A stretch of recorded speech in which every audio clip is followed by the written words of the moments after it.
하겠습니다. 생겨나지도 않고 소멸하지도 않고 허무도 아니고 영원도 아니고 오는 것도 아니고 가는 것도 아니고 다른 것도 아니고 같은 것도 아닌 영기법을 가르치신 분, 완전한 깨달음을 얻으신 부처님들 가운데 가장 훌륭한 설법자인 당신께 경의를 표합니다. 34페이지 제일 밑에부터 해야 되겠죠? 그것도 위에 한번 읽고 밑에 하도록 하죠. 자, 본각연계 그 자체가 본래 깨달음, 수염 본각, 오염된 마음을 따르는 본각. 본각은 본래 깨달음이에요. 오염된 불각을 따르고, 불각은 바로 무명을 이야기합니다. 어리석음을 얘기해요. 따르고 있는 본래 깨달음을 나누면 두 가지 모습이 있다. 그러나 그 두 가지가 본각 상태를 떠나는 것은 아니다. 첫째는 본각의 지혜의 특성으로 오염을 떠나 있는 맑은 모습이라는 뜻의 지혜가 청정한 모습이며, 둘째는 본각의 미묘한 작용으로 일상의 생각을 넘어서는 미묘한 활동을 하는 부사의 업상이다. 지정상은 불변, 마음이 바뀌지 않는 걸 얘기하고요. 부사의 업상이라고 하는 마음의 작용을 이야기합니다. 자, 지정상이란 무엇인가? 수행자가 안으로는 열애장이 갖춘 법력의 훈습에 의지하고, 밖으로는 불보살의 법력에 의한 훈습을 바탕으로 바르게 수행하여 수행 방편을 만족하면 이 힘에 의해서 아리아식에 있는 생멸심을 없애고 번뇌 종자의 상속이 끊겨 법신이 드러난다. 열애장은 이제 부처의 성품 불성이라 할 수도 있고 공성이라고 하는데, 이거는 불생불멸을 하는 걸 얘기해요. 거기에 갖춘 법력 훈습이라고 하는 것은 이제 법의 힘이죠. 법의 힘의 훈습의 영향을 주는 것, 또 영향을 받는 걸 훈습이라 그래요. 그래서 이제 이거는 우리 마음의 본성 자체가 열애장인데, 그것이 이게 어떤 힘이 있느냐 하는 거예요. 번뇌를 없앨 수 있는 힘을 가지고 있다, 이런 얘기입니다. 안으로는 그렇고 밖으로는 불보살이 법력에 의한 훈습 이렇게 하면은 바로 이제 이 경전이라든지 논서 이런 것이 이제 바로 영향력이 있는 거죠. 그래서 그런 영향을 우리가 입는다는, 안으로 내 안에 있는 그 지혜가 청정한 성품이 갖고 있는 열의 이 훈습, 법력의 훈습이 있고, 밖으로는 불보살의 훈습이 이렇게 안과 밖으로 행해지면은 결국 깨달음을 얻을 수가 있다. 이런 얘기입니다.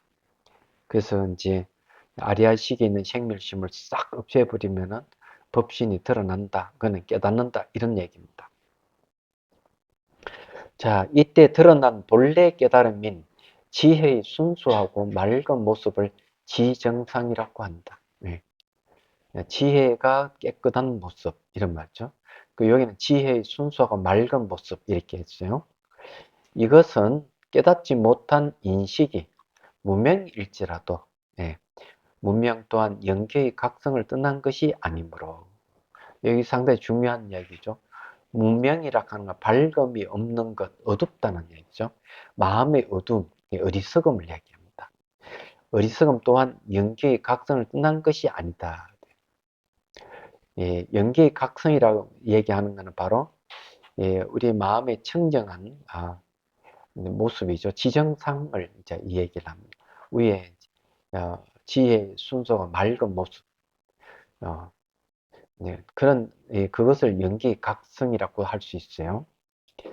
다른 말로 하면 여기에서는 본래 깨달음, 본각이라고도 할 수 있습니다.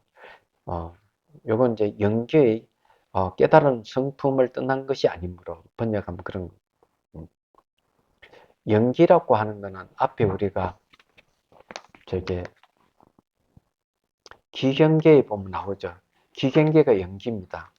생겨나지도 않고 소멸하지도 않고 허무도 아니고 영혼도 아니고 오는 것도 아니고 가는 것도 아니고 다른 것도 아니고 같은 것도 아닌 이것을 연기법이라고 그래요. 얘기하자면. 네. 그는 이제 우리 마음이 그거 같다. 우리 마음. 그런 이 깨달음 성품을 떠난 것이 아니므로. 그렇게 얘기하는 거예요. 그래서 깨달으면은 무명은 없어지나 깨달음 성품은 없어지지 않는다는 것을 뜻합니다. 내가 탁 깨달으면 무명은 탁 사라져 버리는데 우리 이제 깨 있는 성품은 없어지지 않는다. 네, 이렇게 이 얘기를 하는 겁니다. 이게 상당히 중요한 이야기죠. 예, 거기에 보면 건강산매경론에 보면은 의식이 한번 깨어나면은 다시는 어두워지지 않는다. 마음이 어두워지지 않는다. 이렇게 이 얘기를 합니다.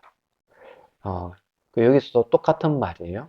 깨달으면 무명은 없어지나, 예, 어리석음은 없어지나, 깨달음 성품은 없어지지 않는다. 이런 거죠. 그러면 이 없어지지 않는다는 것은 뭐냐? 불생불멸하다. 생멸이 없다. 생로병사가 없는 걸 각성이라고 하는 거예요. 그럼 이해가 되시죠? 그죠? 그래서 우리에게 이제 무명을 없애기만 하면은 우리는 대자유를 얻는 거예요. 그게 상당히 중요한 것이죠.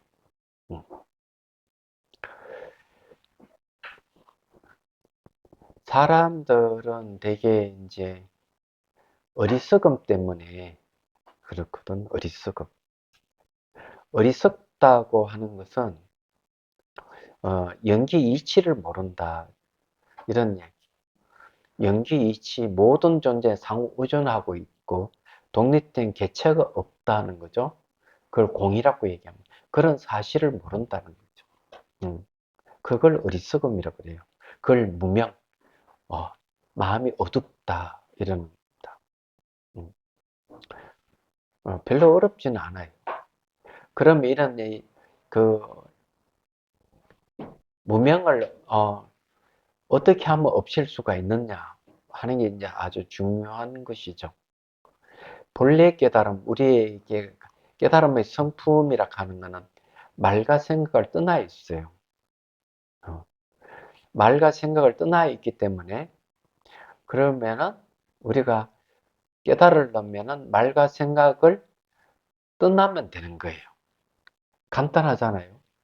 그럼 말과 생각을 떠나면은 말과 생각이 떠나 있는 각성과 딱 이렇게 서로 개합을 할 수 있는 거죠. 그러면 깨달음이 일어나는 겁니다. 그래 깨달을 수 있는 조건을 갖춰야 되는데 그 조건이 말과 생각을 떠나라. 말과 생각을 왜 떠나야 할까 하는 문제가 있는 거죠. 말이라는 거하고 생각이라 하는 건 같은 종류예요. 내적인 언어가 생각입니다. 우리가 살고 있는 이 세계는 말과 생각으로 건립된 세계 속에 살아요. 말과 생각으로 건립된 세계는 전부 다 사실이 아니고 다 허상인데도 불구하고 그 진실이라고 생각하고 거기에 사는 거예요. 얘기하자면. 그래 진실을 모르는 겁니다. 전혀 모르는 거죠. 그래서 말과 생각을 근거하고 있는 이 세계는 전부 다 허상이에요. 이런 걸 이제 지적한 사람들이 어, 요즘 말하면 현대물리학, 최신과학에서 그 얘기를 하는 거죠. 어, 이게 철학에서 해야 할 일인데 철학에서는 그 얘기를 제대로 못 해주고 있어요. 과학에서 이런 얘기를 한다. 과학에서 이야기하는 게 뭐냐 하면 우주는 원자로 이루어져 있는데 원자도 쪼개진 예. 그 끝에 가면 아무것도 없어요. 중선제, 양성제, 크까지 마지막 힉스까지 가도 끝에 보면 아무것도 없어요. 아무것도 없다 하는 거는 말로써 설명할 수 없고 생각으로 헤아릴 수 없다 이런 얘기입니다. 그런데 우리가 다 이름 붙일 수 있잖아요. 저거는 뭐 대돌보, 저거는 전등, 칠판, 책, 사람, 하늘, 땅, 뭐 자동차, 뭐 다 이름 붙일 수 있잖아요. 이름 붙일 수 있는 것은 정말 그 이름에 해당하는 그 대상이 실제하느냐 하는 문제가 있는, 실제하지 않는다는 거죠. 과학자들 얘기는. 음. 왜 원자가 쪼개지면은 결과수 끝에 가가지고 이름 붙일 수 없고 생각할 수가 없는데, 없어요.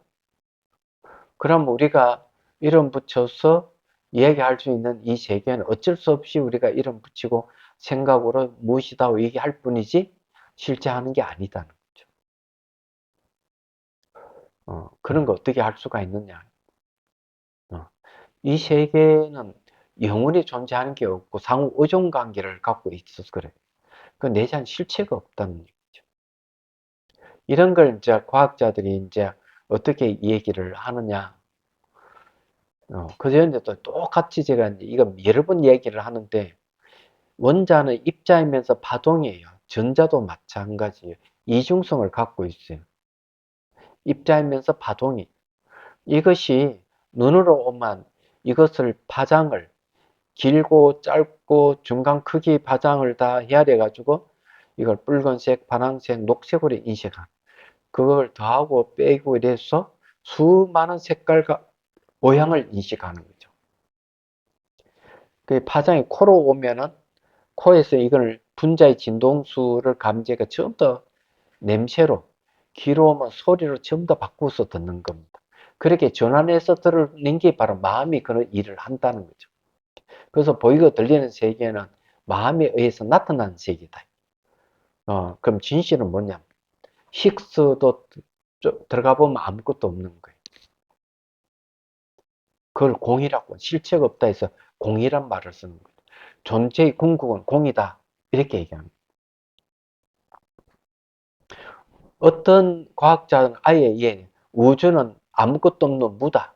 이렇게 어설 무자를 얘기하는 분도 계시죠. 그럼 그분들은 수행자가 아니에요. 과학자예요. 체험을 하지 않았지만 과학적인 도구를 사용해서 진실을 밝혀낸 거죠. 그래서 그런 세계, 아무것도 없는 세계의 모양, 색깔, 냄새, 소리를 전환시켜서 우리가 그 대상을 인식하고 사는 것이, 누가 그렇게 하느냐? 마음이 그렇게 하는. 그래, 마음이 일체를 모든 걸 만든다. 이렇게 얘기했던 거예요. 일체 유심조가 그래서 나온 겁니다. 마음이 만든 세계는 전부 연계하고 있는 세계다. 하고 이제 함경에서 얘기를 하는 거죠. 근데 그것이 이제 연계하고 있는 이 세계가 전부 다 마음이다. 음. 그래서 이제 그 다음 구절에 그 얘기를 합니다. 마치 바람 때문에 파도가 일 때 뭔가 물과 바람이 서로 떨어져 있지 않는 것과 같으며, 바람이 멈춘다면 파도가 일지 않아 잠잠해짐지만 물이 가지고 있는 습한 성질은 없어지지 않는 것과 같다. 바람 때문에 파도가 일어나요. 그냥 물과 바람이 서로 떨어지지 않는다. 이걸 이제 어, 주석을, 원효 스님께서 어떻게 주석을 하셨느냐. 바람은 경계의 바람입니다. 경계의 바람이 불어서 마음의 파도가 일어난다. 누가 무슨 얘기를 하면 거기서 즉각 우리가 마음이 반응하죠. 비난을 받거나 칭찬을 받거나 이러면 마음의 파도가 막 일어나는 거예요. 예. 경계의 바람이 불어. 칭찬이나 비난은 뭡니까? 바람을 얘기하죠. 바깥에서 불어오는 바람. 경계의 바람이라고 그래요. 그런데 이제 이 경계의 바람이라 하는 게 굉장히 중요한 이야기인데, 그게 바깥에서 불어오는, 내 안에서 일어나는 게 아니고 바깥에 불어온다는 게 뭐겠습니까? 여러분, 이 보이는 이 세계가 경계의 바람들이에요, 전부 다. 알고 보면 어, 자비선사가 경계의 바람이고, 어, 그 다음에 성주군, 경상북도가 경계의 바람이고, 대한민국이 경계의 바람이고, 전 세계가 경계의 바람이고, 우주가 경계의 바람이 되는 거예요. 그래서 경계의 바람이 불어서 사람 마음의 파도를 일어나는데, 그 파도가 뭐겠습니까? 그게 사상이나 철학이나 문화를 이루는 거죠. 감정, 생각이 일어나잖아요. 감정과 생각이 일어나는데 그 감정과 생각이 뭘 만들어요? 예술이나 철학이나 종교를 만들고 문화를 만드는 거예요. 이게. 경계의 바람이 불어가지고 마음의 파도가 일어나면 이 세상이 건립되는 거지. 다른 게 아니라고 이게. 그런데 거기에 이제 반야경에도 얘기해. 보디사트바 보살은 대상을 인식 안 한다 이랬어요. 대상을 왜 인식하지 않느냐? 대상은 실체가 없었어. 인식할 대상이 없다 하는 걸 알기 때문에 인식 안 한다. 그럼 대상을 인식하지 않으면 어때요? 마음의 파도가 안 일어난대. 누가 뭐 비난을 하거나 누가 아부를 내가 기쁘게 하거나 그래도 마음에 동료가 없다. 어, 어, 가족이 죽거나 친척이 죽거나 집이 불이 타거나 자연재해를 입어서 싹 쓸어가더라도 마음에 동요가 없다. 왜? 보이고 들리는 세계는 진실이 아니기 알기 때문에. 그래 깨달은 이 중생 보디사도 보살은 마음에 파도가 없어요. 안 일어나는 거예요. 이야기하죠. 그 중생은 대상을 인식한대. 내 밖에 따로 있다고 보고 있기 때문에 또 없다고 인식한대. 있다 없다를 가지고 살아가는. 그니 있음을 근거하는 게 이제 바로 영원주의라는 거예요. 없음을 근거하는 게 허무주의예요. 대표되는 게 뭐냐 하면은 창조주를 매개로 하는 종교는 다 영원주의고 유물론자들은 전부 허무주의자들이에요. 이 두 가지에서 이 세상이 이 중생계가 지탱되는 거예요. 알고 보면 실체하지 않는 것들이죠. 예. 그 마르크스주의가 한번 휩쓸었잖아요. 그거 전 허무주의를 얘기해요. 예. 창조주를 매개하는 종교가 휩쓸고 있잖아요. 그죠 영혼주의예요. 창조주를 매개하는 종교가 지구상이 몇 프로가 되냐? 거의 95% 이상입니다. 불교는 5% 속에 들어가요. 그 안에. 창조주를 매개하는 종교가 아니에요. 놀랍게도. 그래서 영혼주의나 허무주의는 반드시 뭘 불러일으키는가 하면 전쟁을 불러일으킵니다. 환경을 파괴시키고 자연재해가 바로 그런 데 일어나는 이유가 거기 들어가 보면 그런 겁니다. 얘기하자면. 불교는 불교락하는 이름 하에 전쟁을 치른 역사가 없어요. 한 번도. 정치 권력에 의해서 피해를 보고 도망 다니다시피 한 거죠. 그 역사를 보면 그런 겁니다. 인도에서 불교가 사라진 것도 바로 그런 이유예요. 이슬람이라는 종교가 쳐들어와 가지고 이슬람은 재정일치 종교예요. 그게 뭔가 하면 종교 일치를 해야 됩니다. 정치와 종교 일치를 주장하는 게 이제 종교 일치를 주장하는 이슬람이에요. 그래서 7세기에 침입해가지고 13세기 무렵에 불교 사라져버려요. 어디로 사라지면 티베트로 도망가 버려요. 전부 다. 사찰을 불태우고 사람을 성녀를 죽이고 이러니까 그걸 없어져. 그래 다시 불교가 다시 이제 나타나 있죠. 중국이 티베트를 점령하니까 티베트이 어디로 옵니까? 인도로 망명해버리죠. 티베트 정부가. 그 다시 불교가 살아나기 시작해요. 인도에. 그러면 그 사이에 불교 신자들은 힌두교 신자들하고 같이 섞여 있었던, 인도가 그런 겁니다. 그래서 몇 년 전에 인도에 그 실크로드 인도 사장이 있어요. 내가 물어봤어. 인도 불교, 인도 불교는 힌두교와 어떤, 어, 이, 비교했을 때 어떻냐? 그러니까 인도 국민들은, 엘리트들은 이렇게 생각한대.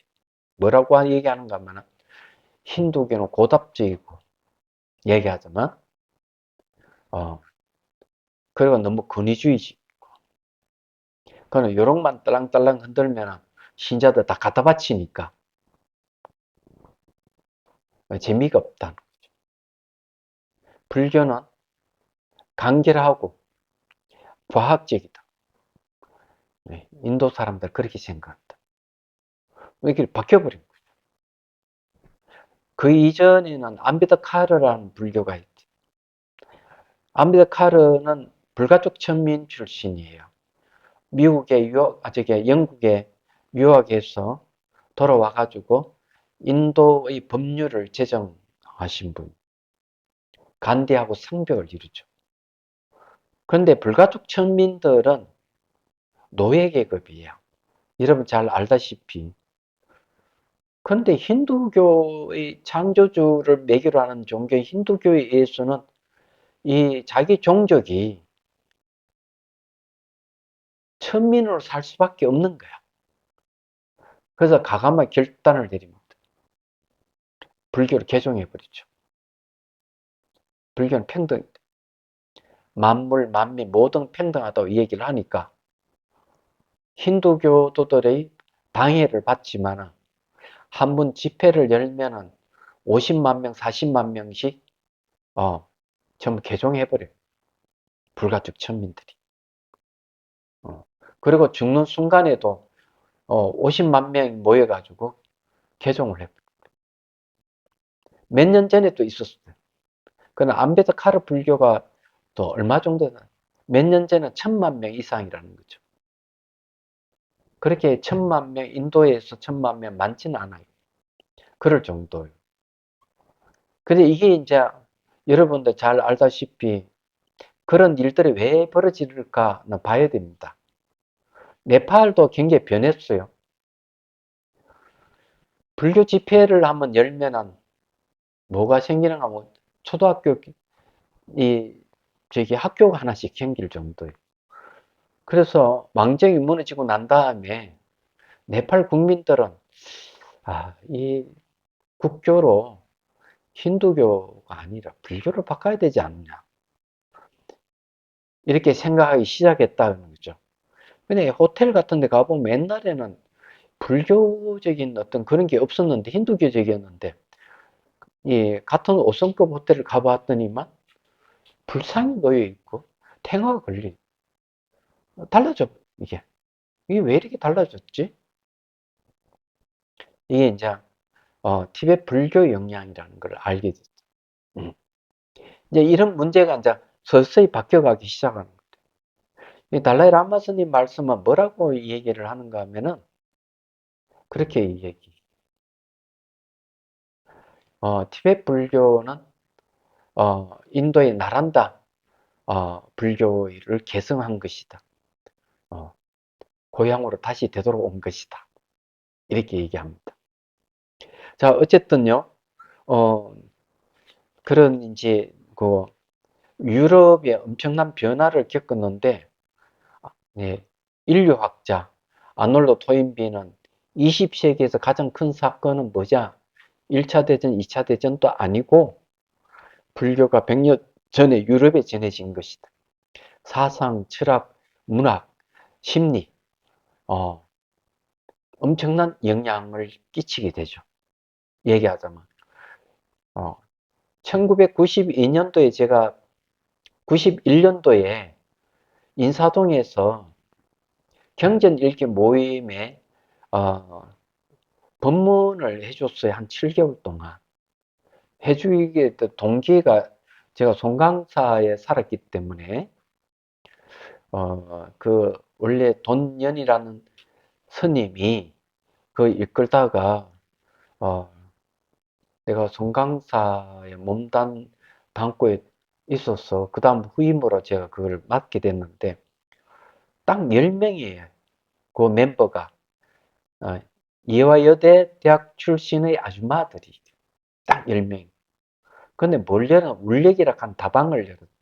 연 이유가 뭐냐면은, 그 공부방인데, 놀리기보다는, 그게, 커피를, 예, 그, 팔면서, 이제, 공부하는 날에는 모여가지고 공부를 하는 얘기하죠. 어느 날, 웬 할머니를 한번 모셔왔는데, 우리 은사님, 이화여대 명예교수란 할머니. 내 강의를 여러 차례 듣더니만, 딱 이렇게 얘기를 하는 거예요.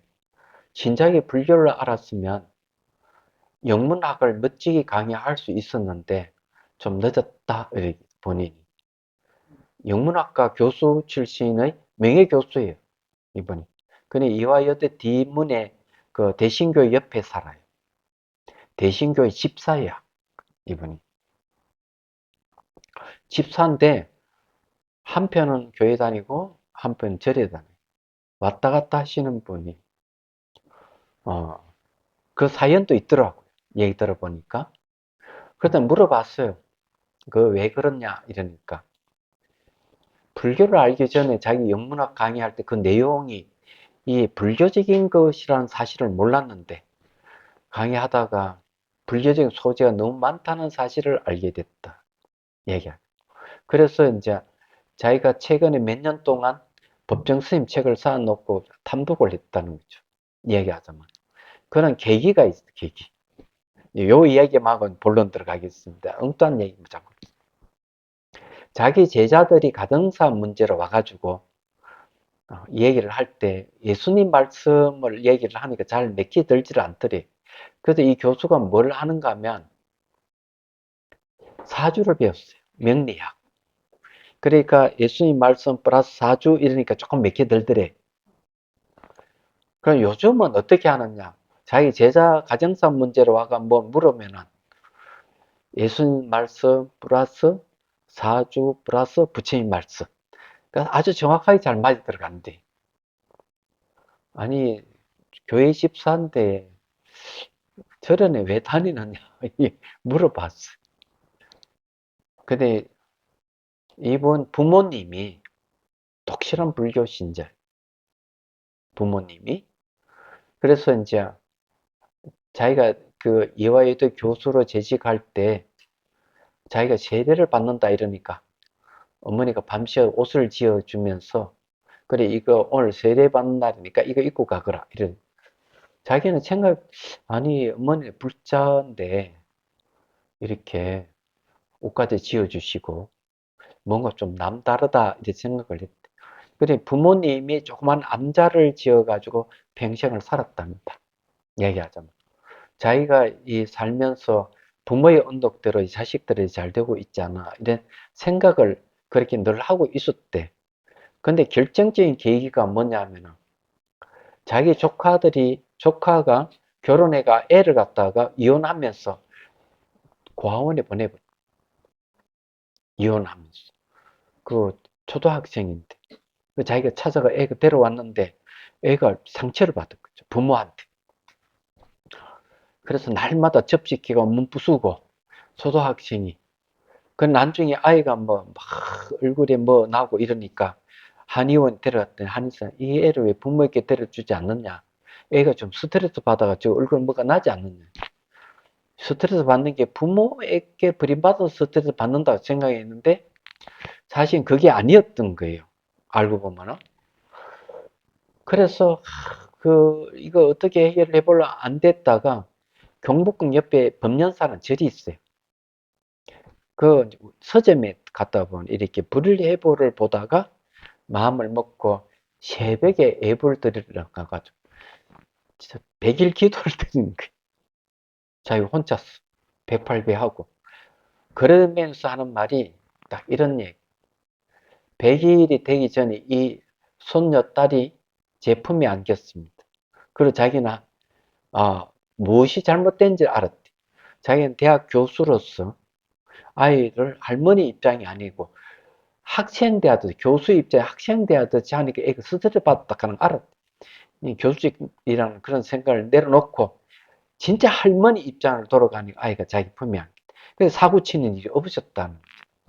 그래서 이제 왔다 갔다 하시는 거예요. 근데 어쨌든 이제 그런데 이런 일들이 전부 다 여기 보면은 경계의 바람에 의해서 파도 치는 이야기예요. 이게 전부 다. 이게 전부 파도를 친다는 건데 깨달은 사람은 대상을 인식하지 않는다. 무슨 말인지 이해가 되시죠? 그래서 왜 마음의 파도는 번뇌를 얘기해요. 경계의 바람은 문명 어리석음을 얘기해요. 대상을 제대로 파악을 해버리면 지혜가 생겨가지고 마음의 파도가 안 일어난다는 얘기죠. 말하자면은. 그런데 여기서 뭘 얘기하는가 하면 파도를 치든 안 치든 아무 관계가 없어요. 바람이 멈추었다면 파도는 일지 않아 잠잠해지지만 물이 가지고 있는 습성은 안 바뀐다. 그와 마찬가지로 내 무명에 의해 가지고 내 번뇌 바람이 막 불다가 무명의 바람이 사라지고 난다. 내 번뇌도 사라지면 마음의 본성이 뭡니까? 각성이죠. 연기의 각성은 없어지지 않는다.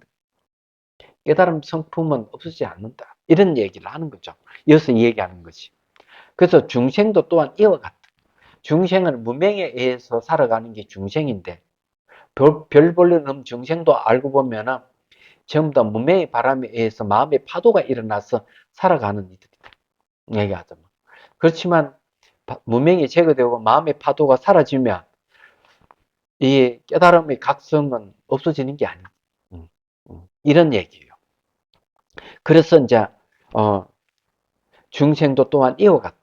중생 연기적 자성인 청정한 마음이 무명 때문에 움직이나 청정한 마음이나 무명 모두 형상이 없다는 데서는 서로 떨어져 있지 않다. 형상이 없다. 형상은 마음이 만드는 거예요. 그러나 마음 그 자체는 움직이는 것이 아니기 때문에 무명이 사라진다면 번뇌의 상속은 끊어지나 번뇌가 계속 이어지는 걸 상속이라고 해요. 부모가 자식에게 재산을 상속하듯 그는 이 번뇌 상속이 끊어지나 연기하는 청정한 알은 없어지지 않는다. 청정함, 지성불계라고 되어 있죠. 지혜의 성품은 파괴되지 않는다. 그게 없어지지 않는다. 이런 이야기입니다. 그렇게 여러분 본성이 무명이 덮여가지고 막 갈팡질팡하고 이런 고생 저런 것도 다 당하지만 그 본성은 없어지는 게 아니다. 이런 얘기예요. 그 여러분들 이런 걸 잘 알아야 돼요. 제가 이 얘기를 하나 해드릴까요? 어떤 분은 이런 얘기야. 차를 타고 가다가 거지 중에 상거지를 봤어. 좀 멀고 조금 한 15분 지나가다가 그 거지는 참 처음 보는 거지다. 혹시 사람이 갓 죽어서 나타난 영가가 아닌가? 이런 생각을 했대. 또 지나다가 영가가 갑자기 뭘로 바뀌는가? 또 돌아다니는 귀신이 아닌가? 그 다음 왜 됐을까요? 귀신을 생각하니까 두려움이 일어났죠. 저녁 무렵에인데, 그러고는 저녁 내내 막 불안감 쌓였다가 잠잘 때 잠을 한숨도 먼저 꼴딱 세운 거야. 그 다음은 아침에 꼼꼼히 따져서 생각해 보니까, 아차, 내 생각에 내가, 당했구나. 나 허상인데. 보십시오. 뭘로 바뀌었어요? 거지에서 영가로, 영가에서 귀신으로. 귀신을 생각하니까 잠을 못 잔 거지. 불안에 떨었죠. 근데 알고 보니까 이렇게 연기하는 거죠. 이런 연기가 뭡니까? 염연기, 탐진치에 물든 연기라고 그래요. 연쇄 반응, 연기는 연쇄 반응을 일으킨 거죠. 자기가 막 그렇게 허상으로 만든 겁니다. 거지는 자기가 봤을 거니까. 거지에서 뭘 만들었죠? 영가를 만들고 귀신을 만들고 불안을 만들어낸 거죠. 그것이 마치 사실 내 밖에 따로 있다고 생각한 거예요. 여러분은 그렇게 살지 않습니까? 켄 옐버가 그런 얘기를 했습니다. 사람은 머릿속에서 일어나는 일들이 내 밖에 따로 진짜 그렇게 일어나는 같이 착각해 하면서 산다. 그래서 빨리 벗어나야 되는데 벗어나기 어렵다. 이렇게 얘기해요. 여러분 그렇게 살지는 않아요?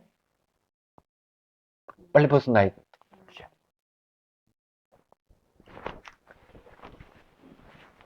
그래서 여러분 그래서 분별하지 말아라고 이렇게 얘기하는 거예요.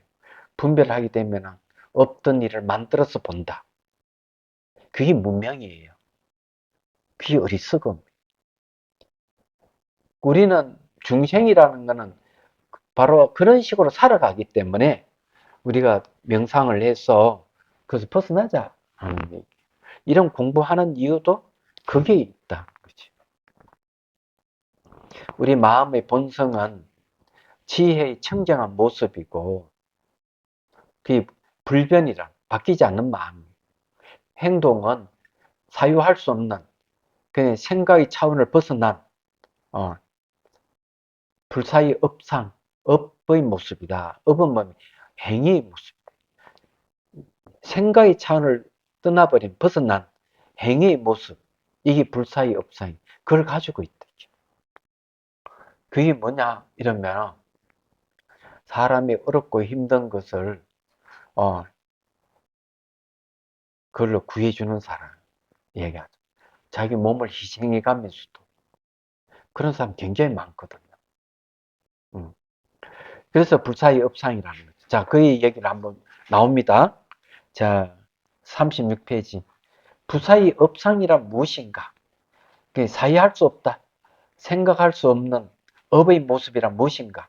수행자가 깨달음을 이루고 난 후에는 청정한 지혜에 의지하여 가지가지 수성하고 미묘한 활동을 할 수 있다. 미묘한 활동하는 게 바로 그런 거예요.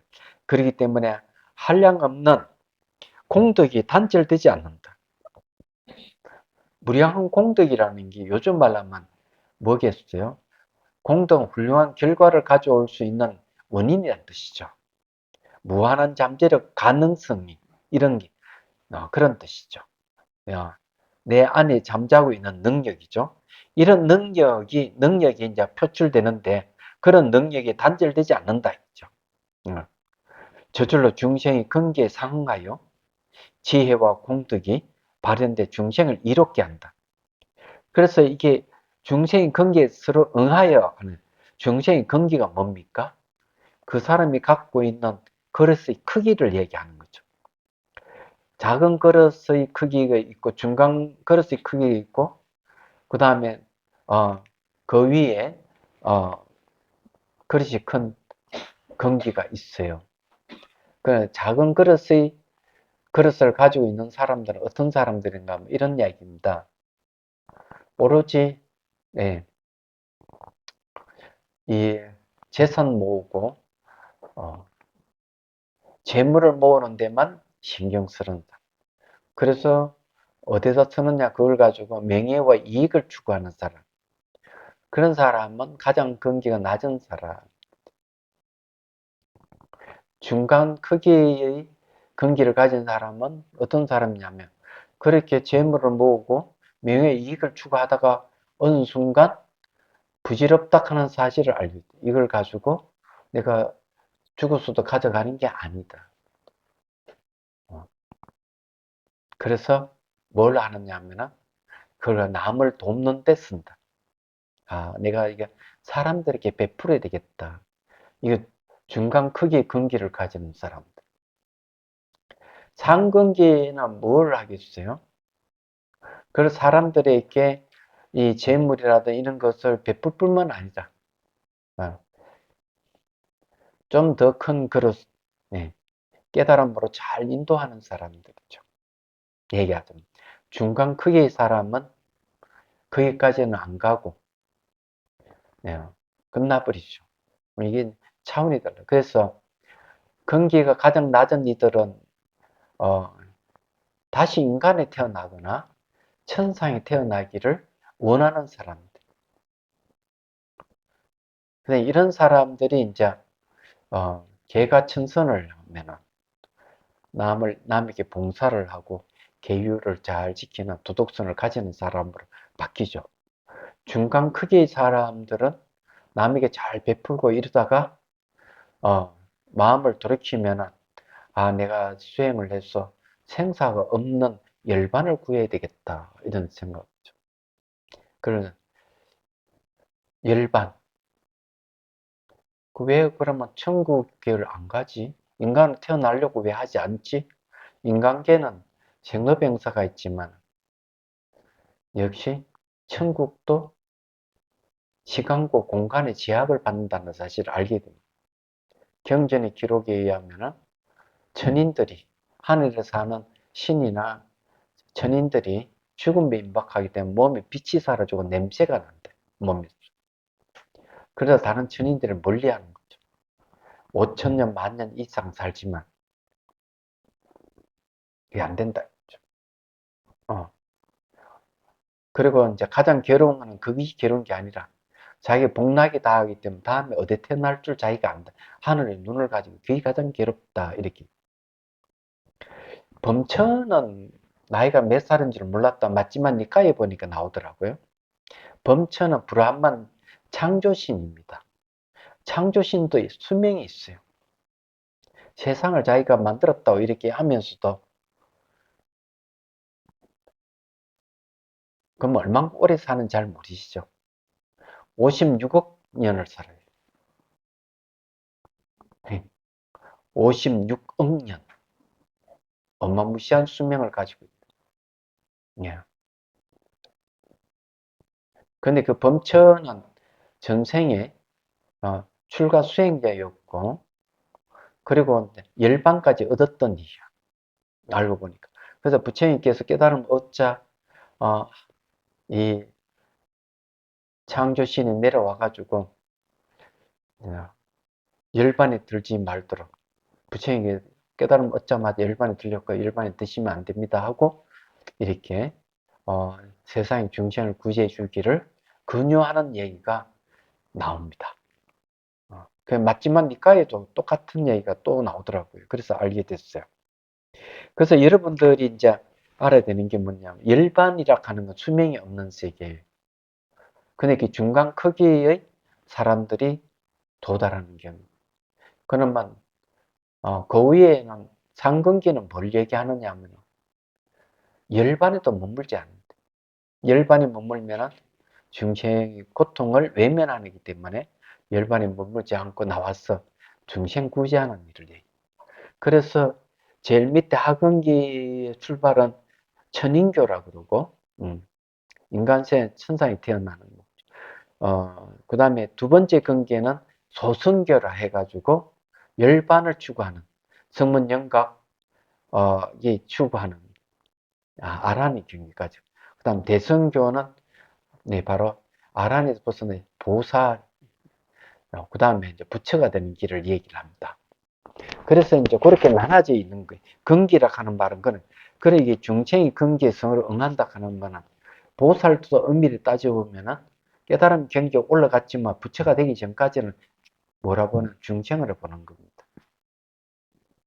예를 들어 가지고 팔찌보살의 경계는 아란이고 아란의 정도면 물질을 만들어낼 수 있는 능력이 있어요. 굳이 십지가 되면 어마무시한 국토를 만들어서 중생을 이주시켜서 안락하게 한다. 경전. 그러면 아미타 부처님 같은 경우는 극락정토가 있는데 놀랍게도 극락정토 자체가 서방에 있는 극락정토 자체가 아미타 부처님 자신이에요. 자기가 바로 이게 그 아미타 세계 정토를 만들어서 살게 하는데 그 자체가 자기가 아미타 부처예요. 그래서 십지보살이 되면 국토를 만드는데 자기 몸이 국토예요. 놀라운 일이죠. 그래서 함경 같은 데는 보면 하장 세계품, 세계 성취품에 보면 보살들이 깨달은 경지만큼 자기 세계를 만들어서 중생 구제하는 얘기입니다. 중생은 중생이들이 모여서 세계를 만드는데 그 컴컴하고 어렵고 안 좋은 환경이니까 거기에 있는 중생을 이주시켜서 자기가 만난 세계 이주시켜서 중생들을 살게 하는 내용들, 그건 교화하는 내용들이 이 하음경에 나와요. 얘기하자면. 그래서 이제 경지에 보면은 그렇다는 거죠. 그래서 이게 중생이 경지에 상응해 가지고 지혜와 공덕이 발현돼 중생이 이롭게 하는데, 이 이롭게 하는 것 중에 하나가 바로 정토, 깨끗한 국토를 만들어서 중생을 이롭게 하는 게 있습니다. 뒤에 가면 아미타불에 대한 얘기도 나옵니다. 자, 이를 부사의 업상이다. 이건 누가 이렇게 하느냐? 깨달은 분들이 깨치고 난 뒤에 중생을 이롭게 하는 게 이런 식으로 한다 하는 거죠. 굉장한 거죠. 안 그래요? 저는 능력이 좀 부족해가지고, 네, 자비선사 크기만큼은 열심히 합니다. 자, 성정본각으로 넘어가겠습니다. 성품이 청정한 본래 깨달음. 이게 우리 마음의 본성. 성품 성자는, 네, 성정이라는 말이 이제 알고 보면 바로 우리 마음의 본래 성품을 얘기합니다. 여러분의 마음의 크기가 얼마나 큰지를 알아야 돼요. 이제 여기에서 이제 그런 얘기를 합니다. 깨달음의 본디 모습, 각체상이죠. 깨달음의 본디 모습에 네 가지 크다는 뜻이 있다. 이제 크기에 대한 얘기합니다. 그러므로 연기의 각성은 자 얼마나 크냐? 호응처럼 넓고 맑은 거울처럼 밝게 안다. 허공이 무한하잖아요. 그래요. 이 바로 우리 마음의 본성은 알고 보면 호응처럼 넓다 이렇게 얘기를. 그건 여러분 마음이 크게 그렇지 않잖아요. 여러분의 마음이 크게 어떤 정도냐 이러면 다 집을 쟁기고 살잖아요. 그리고 활동 범위가 넓지 못하죠. 동네에서 왔다 갔다 하고 요즘은 이제 교통이 발달해가지고 자동차를 타고 오더라도 겨우 이게 자비선사까지 반경이 좀 넓은 정도. 그죠? 서울에서 와도 그렇죠. 요즘은 좀 더 넓히면 비행기 타고 왔다 갔다 하더라도 그렇게 반경이 넓지 않아요. 육신을 가지고 있으면 반경이 좁아요. 그렇지만 우리 마음의 본디 마음의 크기는 이 네 가지 크다고 얘기했잖아요. 상상할 수 없는 크기를 가지고 있습니다. 그래서 그 크기에 대해서부터 얘기를 하죠. 예. 그러면 원각경에서 어떻게 얘기하느냐? 무변호고, 예. 각소현발. 이게 내가 끝없는 허공은 무변호고죠. 각소, 깨달음이라는 장소에 현현한 것이다. 현현한 바다. 깨달음이 뭔가 하면 여기서 말하는 각성입니다. 깰각자의 성품성, 깨있는 성품에서 현발, 나타난 바다. 이건 장소를 얘기하죠. 깨달음이라는 장소에 끝없는 허공. 이 정도면 마음이 크게 이게 마음을 얘기하잖아요. 네. 마음의 본성을 얘기하죠. 마음의 본성이 이리 큰 거예요. 네. 변자를 어떻게 쓰더라? 변자. 각자의 생각이 잘 안 나네요. 이게 들어가는 것 같은데. 생각부터 얘기하죠. 그래서 무변호공 각소현발이라고. 아, 이게 뭐 하나 더 있구나. 안 보이가지고. 이렇게. 글자가 좀 이상하긴 한데, 끝없는, 그럼 능경에서는 그러면 크기를 얼만큼 얘기하느냐 하면 이렇게 얘기해요. 큰 바다에 물거품이 생겼다, 사라졌다 하는데, 끝없는 허공은 물거품이 지나지 않고, 마음은 바다다 하고 얘기해요. 근데 마음 바다에, 끝없는 허공이 물거품 같이 생겼다, 사라졌다 한다, 이런 얘기. 그는 온 우주 전체가 마음이라는 소리. 그리고 그게 끝이 없는 거예요. 한계가 없는 거예요. 그래서 이제 그래서 여기에 중요한 얘기가 뭐냐면은 허공처럼 넓고 맑은 거울처럼 밝게 안다 이랬죠. 허공과 거울이 비유합니다. 첫째는 연기각성은 참으로 빈 거울, 그 우리 마음의 본래 깨달음은 참으로 빈 거울과 같다. 여실공정. 왜냐하면 허망하게 분별하는 마음과 분별된 모든 경계가 본래부터 없어. 그러면 허망하게 분별하는 마음은 뭐예요? 주죠, 주. 주관을 얘기해요. 분별된 모든 경계라 하는 거는 객이죠. 객. 그죠? 그 주객이 본래부터 없다. 주객이 본래부터 없었어.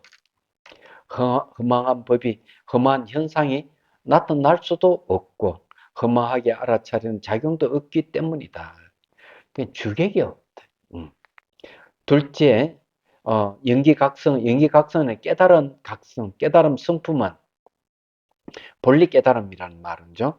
안으로 열애장을 원인으로, 열애장은 불생불멸하는 불성이라 그랬죠. 하여 모든 공덕을 갖추었기에 비있지 않는 거울과 같다. 네. 그건 인훈수경이죠. 연기각성 텅 빈 것이 아니다.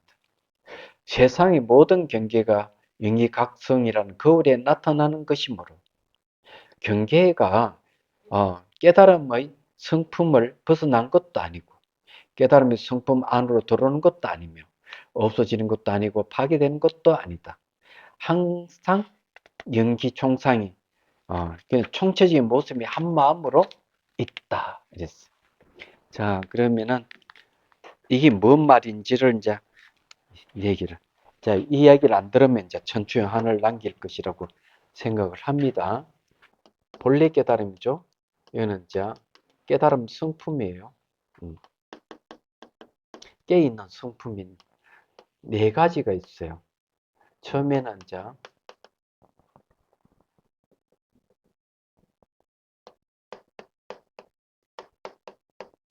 여실공경이죠. 예.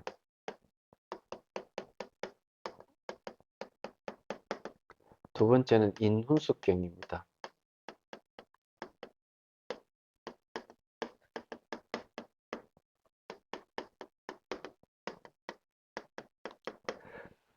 자, 이 거울이라 하는 것은 이걸 비유를 할 때 호공과 거울에 이제 비유했습니다. 그럼 요거는 이제 바로 후공에 비유되는 거고, 요거는 거울에 비유되는 거예요. 자, 그 다음에 이제 법춘리경이라고 하는 게 있어요. 앞으로 이제 나올 겁니다.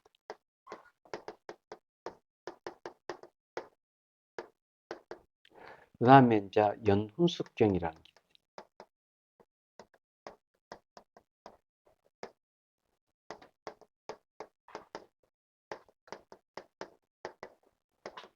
자, 이 얘기는 이제, 그 다음에 여기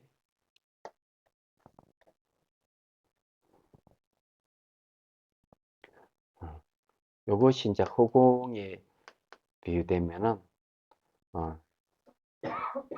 요거는 이제, 거울이 이제 비유되는 거죠.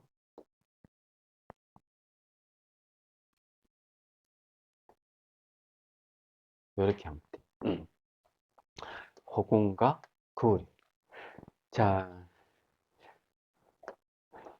허공에 이제 이 비유되는 거는 뭐냐 하면은, 크기가 무한이란 뜻이고요. 거울은 안다 하는 알에 대한 얘기입니다.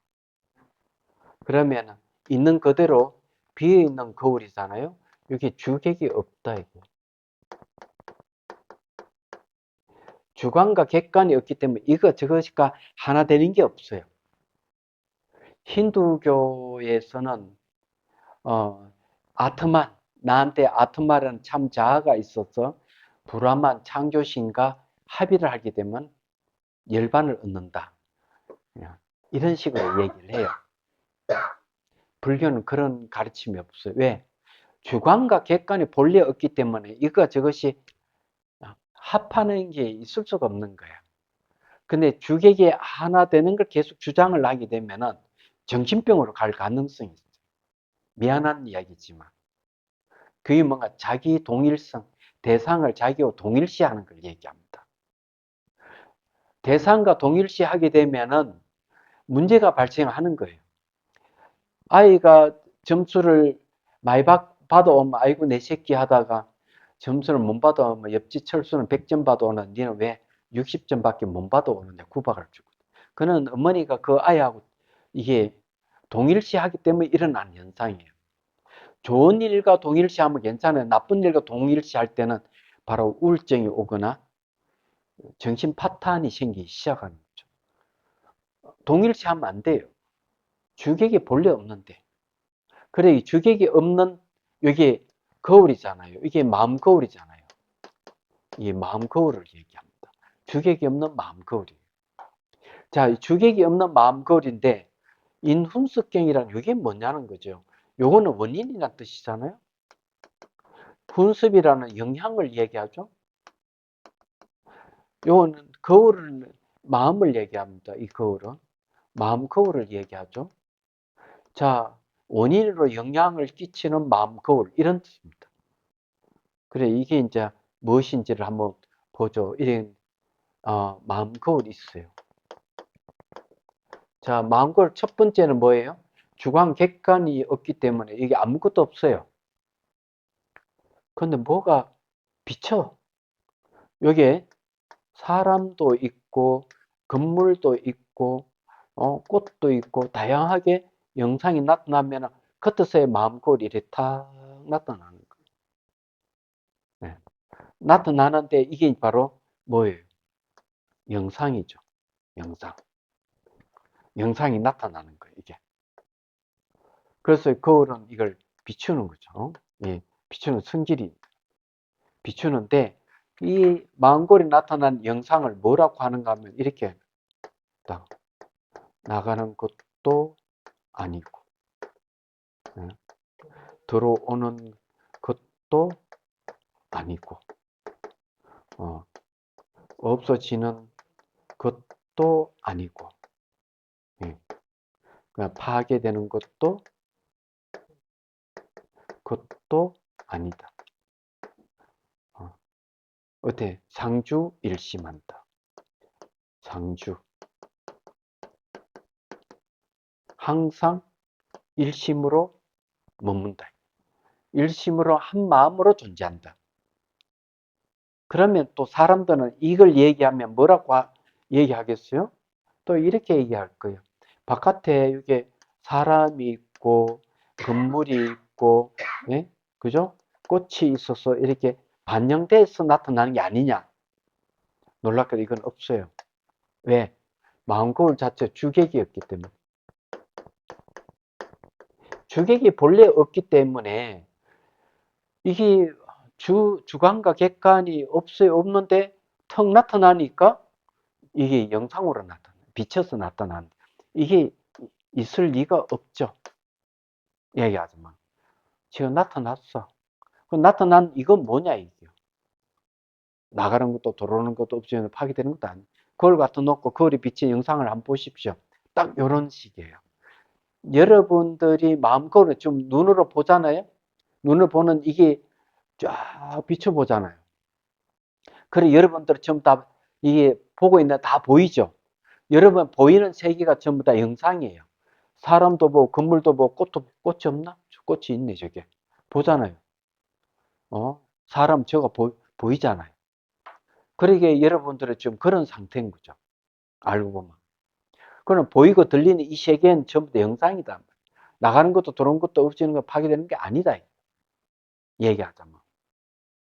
그런 거죠.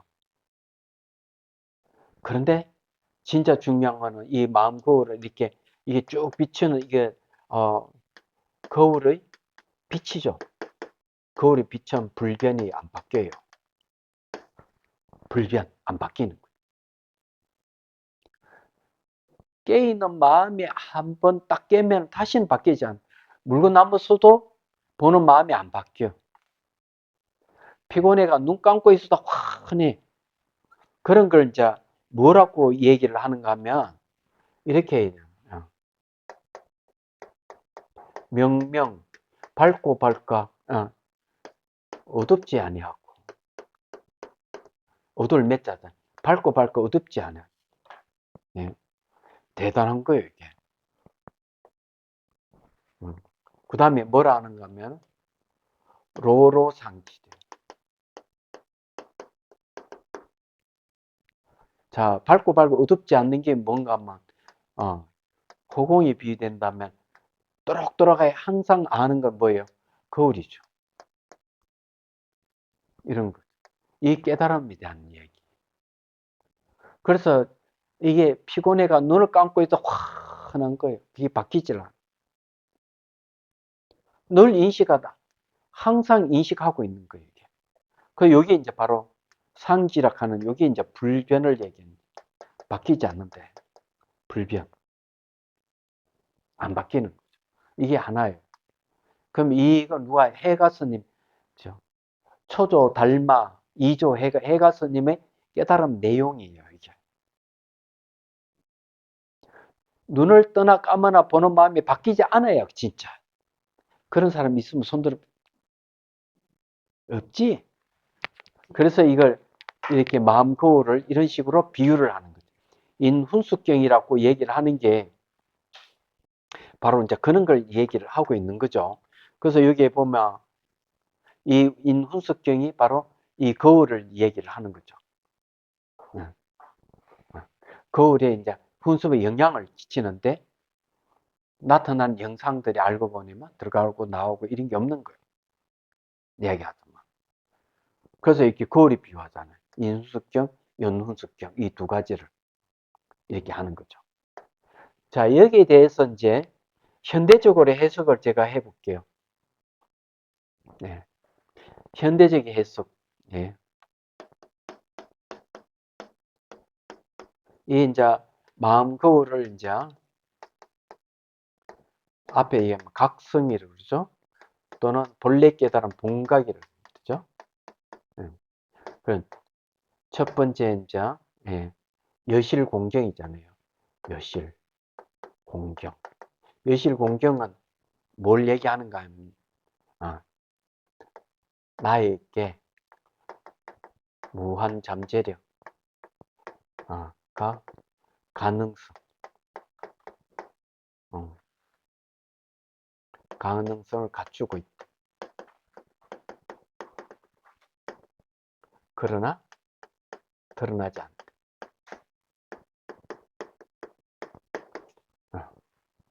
자, 두 번째는 인훈숙경이요.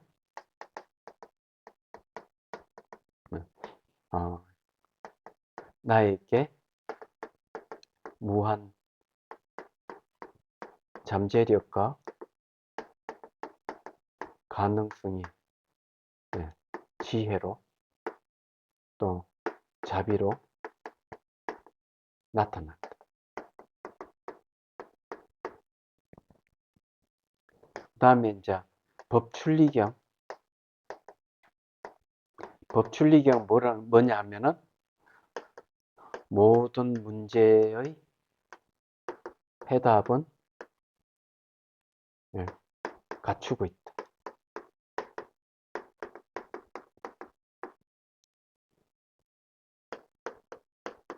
그것도 갖추고 있다.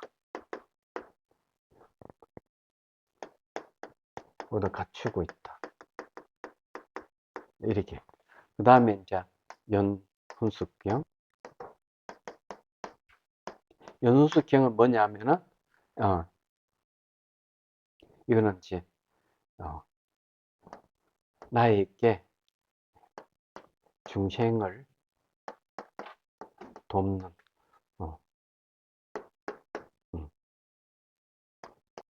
능력을 갖추고 있다.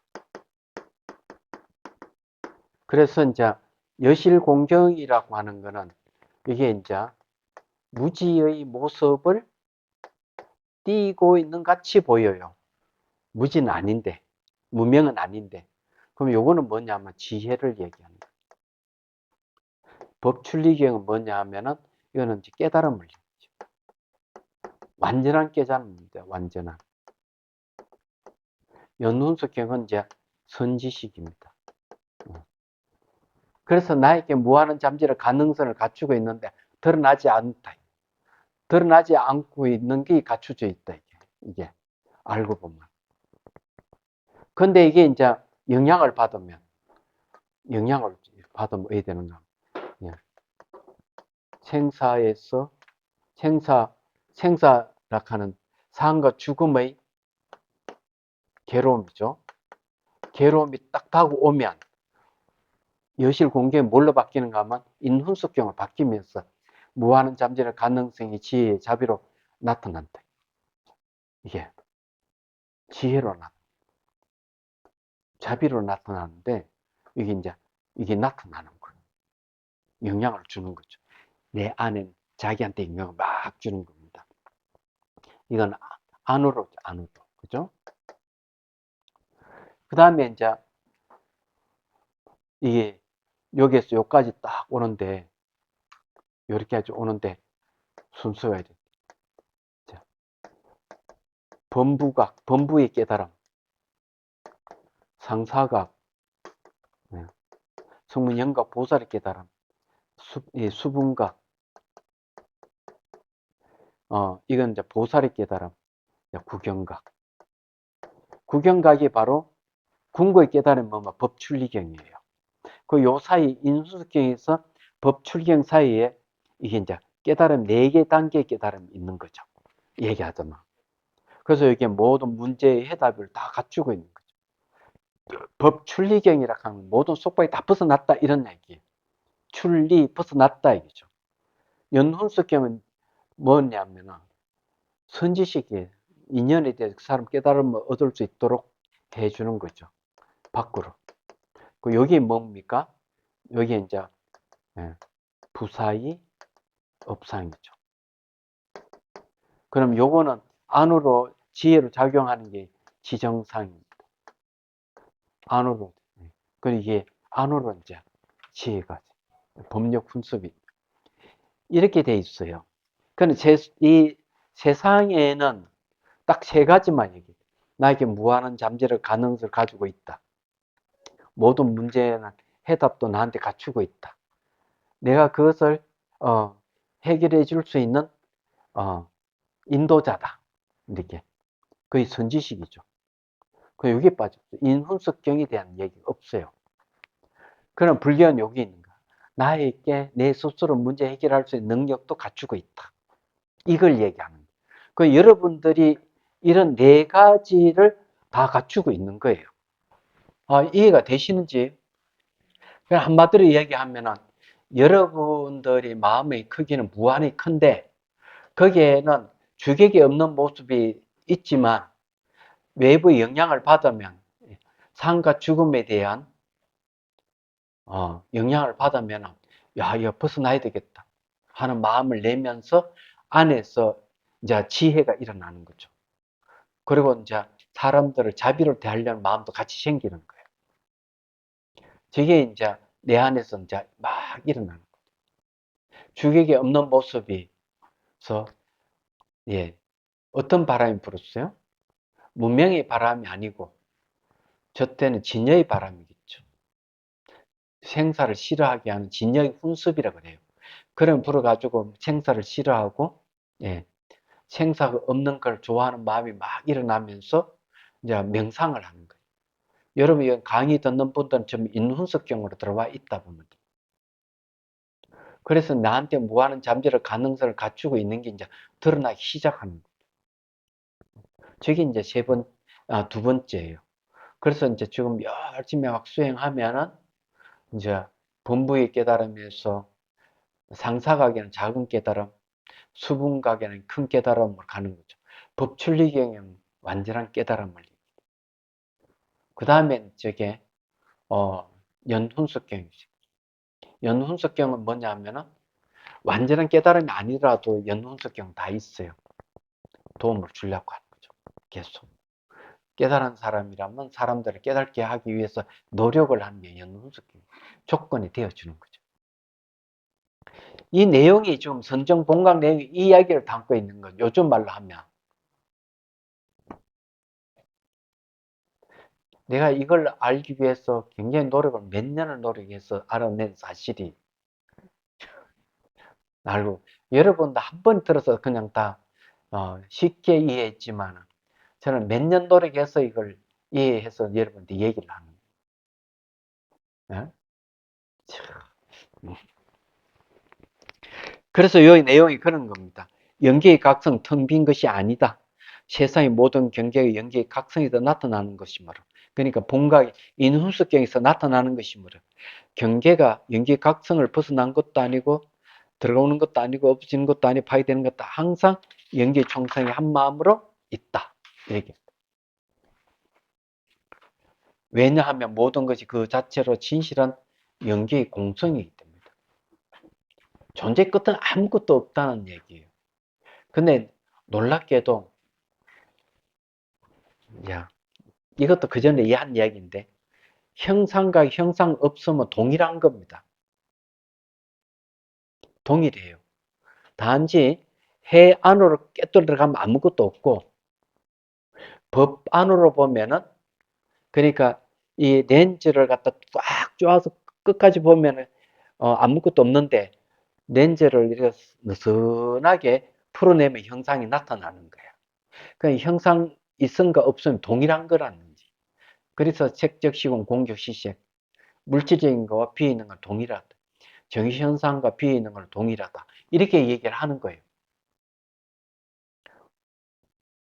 그렇게 이제 보셔야 돼요. 그래서 우리가 보이고 들리는 이 현상계를 부정 안 해요. 내재한 실체가 없다고 할 뿐이죠. 환영과 같이 실체가 없다. 이렇게 얘기합니다. 그래, 이런 이야기를 여러분 잘 이해를 하면 일상생활에서 누가 어, 가해자로 나서서 이놈 저놈하고 욕을 하면 여러분 어떻게 대처할 거예요? 예? 이 사실을 아는 사람이라면 갑자기 가해자로 덤에 들면 어때? 가해자가 뭐예요? 문명의 바람이 닥쳐오는 거 아니에요. 그 마음이 파도가 출렁하잖아. 출렁하는 마음을 출렁하지 않게 하려면 어떻게 해야? 아니, 이 문제를 해결하기 위해서 이거 배우는 거 아니에요? 그렇잖아요. 그, 그럼 이렇게 해야 되죠. 이 사람이 나쁜 생각과 무지에 의해 가지고 좀 가해자로 나섰던 것이지 본래 성품 나와 똑같이 청정합니다. 내가 화낼 게 아니고 이렇게 덤벼 드는 사람을 참으로 마음이 안 됐다면 연민의 사랑과 연민의 마음을 가져야 되겠죠. 알고 있는 입장이 그렇잖아요. 그럼 자기는 피해자가 안 되는 거죠. 가해자가 가엾을 뿐이에요. 착각해서 그럴 뿐이에요. 자기가 본인이 왜 피해자가 돼? 피해자가 될 필요가 없죠. 이 진실을 알면 저 사람이 착각해가지고 나한테 지금 덤벼드는 건데 욕설을 하고 인격 모독을 하고 욕설을 하는 인격 모독이라 하는 게 알고 보면은 어, 받는 사람 없잖아요. 지가 그럴 뿐이지. 그래서 달라이 라모스님도 이렇게 얘기하죠. 개새끼 하고 욕을 하면은 화낼 필요가 없대요. 뒤로 싹 돌아보면 돼. 개꼬리가 있나 없나 확인해보고 개꼬리가 없으면 내가 개새끼가 아니니까 내가 화를 내면 개새끼라는 소리 아니야? 내가 화를 낼 필요가 없다는 건 개새끼가 아니고 화낼 필요가 없다 이게. 음, 나를 화나게 하지만 화를 안 내는 게 중요한. 오히려 개새끼 하는 사람이 좀 불쌍한 사람이 되는 거죠. 그래 여러분 이제 가해자가 등장할 때 여러분 피해자가 되면 안 되는 거예요. 무슨 말인지 이해되시죠? 그런 것 때문에 그래서 앞에 얘기하는 게 경계의 바람이 불면 마음의 파도가 일어난다 하는 설명을 하고 있는 거죠. 그렇지만 무지가 없어지면 어리석음이 없으면 마음의 파도도 잠잠해진다. 그렇지만 마음의 각성은 없어지는 게 아니다. 이러잖아. 그럼 왜 그런 이야기? 바로 이런 걸 이야기하기 위해서 그러는 거예요. 지금 얘기하는 게. 어느 스텝? 응. 근데 이게 대성기 신원을 공부를 해보면 결국 마음의 문제다 이거죠. 그리고 또 이제 마음 밖에 이런 물질에 대해서 왜 얘기 안 하냐. 벌써 과학자들이 물질은 다 실체가 없다. 카를로 로벨리는 아예 우리가 보이는 세상 그대로 진실한 게 아니다. 실체하는 게 아니다. 분명히 얘기했죠. 이런 이야기를 부처님께서 하신 이야기죠. 꿈과 같고 한영어 같고 그림자와 같고 물거품 같고 아침 이슬 같고 번개불 같다. 나오죠. 금강경 제일 마지막 구절에 나오잖아요. 그런 이야기나 요즘 과학자들이 하는 이야기는 똑같은 이야기를 하고 있는 거죠. 말하자면. 그는 요즘은 불교를 이해하기 쉬워진 거예요. 그는 아예 어떤 분들은 그런, 야, 이제 과학자도 드디어 부처님께 도전을 시작했다. 이렇게. 그 말은 무슨 말이냐 하면은, 과학자들이 이제 부처님께서 하신 이야기를 증명해 가고 있다는 얘기야. 지금 와서 보면. 그 중에 하나를 얘기해, 제프리 추락하는 물리학자는 구두권 이론을 내세웠어요. 대중들 모인 앞에서 구두권 이론을 설명을 했어. 하니까, 어, 그, 보자. 아이국 사람. 저게, 탁월한 지혜를 쓴 제프리, 보자. 그분의 이름 참. 그분이 이제 나서가 제프리 추라는 분이 얘기한 내용에서 이렇게 얘기합니다. 당신이 한 이야기는 불교에서 말한 법계 연기와 같은 이론이다. 구두권 이론에는 무슨 말인가? 온 우주는 구두권 같이 서로 연결되어 있다. 독립된 개체로 존재하는 건 아무것도 없다. 이걸 얘기해요. 그러니까 그건 불교에서 말한 연기 법계하고 똑같은 이론인데 당신은 어떻게 생각하느냐? 이러니까 제프리 추가 이렇게 얘기합니다. 사실 이걸 내가 발견을 하고 고등학교 다니는 고등학교 2학년 아들에게 이 얘기를 했더니만 아들이 하는 말이 아버지 그 새삼스러운 이론이 아닙니다. 불교에서 말한 법계 연계 이론과 똑같습니다. 자기는 그 이야기도 땅이 꺼지는 것 같은 충격을 받았다. 이렇게 인정한 거죠. 연기락 하는 말을 그런 요 연기라면 연기각성이라는 말 그런 연기에 대한 각성 이런 말도 되죠. 깨달음의 내용이 뭡니까? 연기라는 얘기죠. 연기가 여기 딱 나와 있잖아요. 다시 한번 읽어드릴게요. 생겨나는 것도 않고 소멸하지도 않고 허무도 아니고 영혼도 아니고 오는 것도 아니고 가는 것도 아니고 다른 것도 아니고 같은 것도 아니 연기법을 가르치신 분 이렇게 됐잖아요. 그러니 지금 현재 저 거울을 얘기하면서 마음거울을 얘기해 나가는 것도 아니고 들어오는 것도 아니고 없어지는 것도 아니고 파괴되는 것도 아니다. 그 말 똑같은 말이잖아요. 정확하게 일치하는 말이죠. 그 연기라는 말이 그런 뜻이에요. 간단한 상호 의존, 내재하는 실체가 없다 하는 그런 얘기. 마음에 대한 얘기죠. 자, 오늘은 여기까지만 할게요. 3시에 또 미팅이 있어가지고. 네. 질문 그래도 받겠습니다. 예.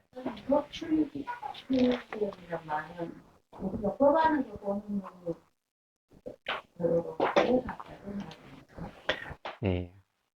아공을 보는 건 해안이고 법공을 보는 거는 법안입니다. 그러나 아공, 법공, 평동공에 이르러야만이 깨달음이 일어나죠. 얘기하자면 그 아공, 법공을 다 합해서 이제 법공신을 이룰 때 완벽한 법공신을 이룰 때 이제 법출리경이다. 법비 공하다. 현상에 비해 있다 하는 것. 그걸 법공이라고 해요. 그 법공신, 몸신자 씁니다. 그걸 법시 줄이면 법신이 되는 거예요. 법신도 완전한 법신.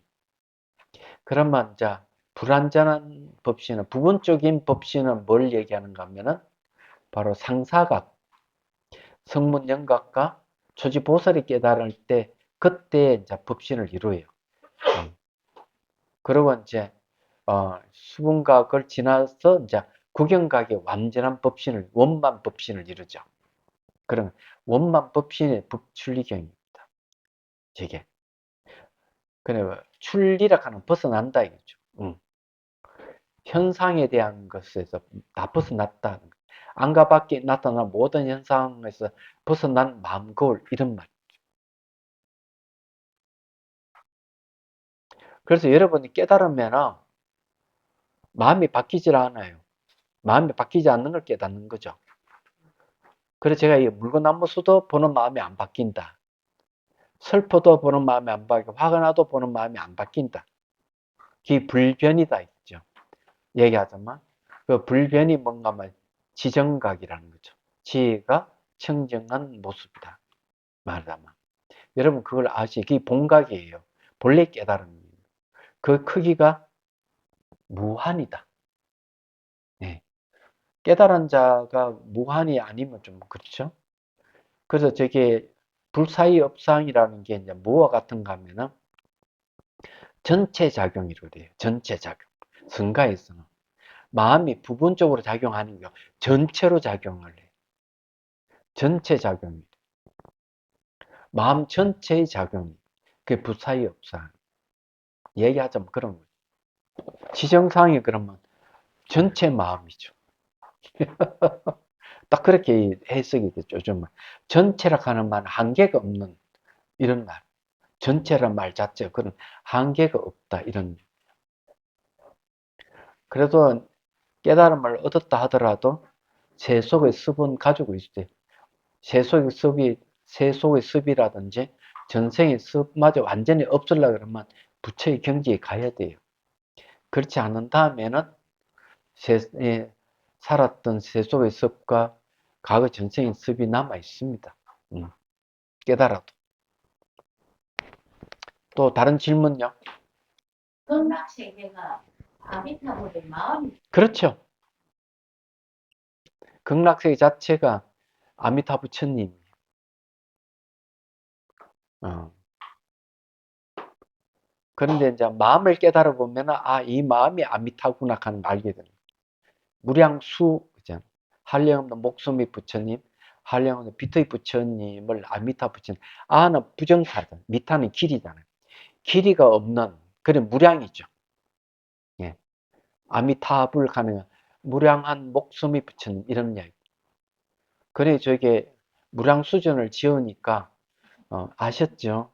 예. 여러분들이 이제 부처가 될 수 있는 씨앗을 심으시려면 여러분 복을 지으시면 돼요. 예. 그거는 여러분 손에 달린 것이지 제가 이래라 저래라 할 수 있는 건 아닌 얘기. 그렇다는 얘기. 여러분 마음에 그거 다 갖춰져 있는 거예요. 자, 그러면은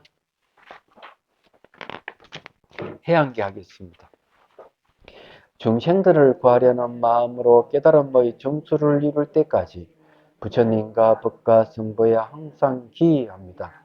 지혜와 자비를 갖추고 이종을 위해 노력함으로써 부처님 앞에 머물겠습니다. 원만한 부르심을 일깨우겠습니다. 홍계가 있는 한 중생이 있는 한 저도 함께 따라 머물며 중생의 고통을 없애는 자로 남겠습니다.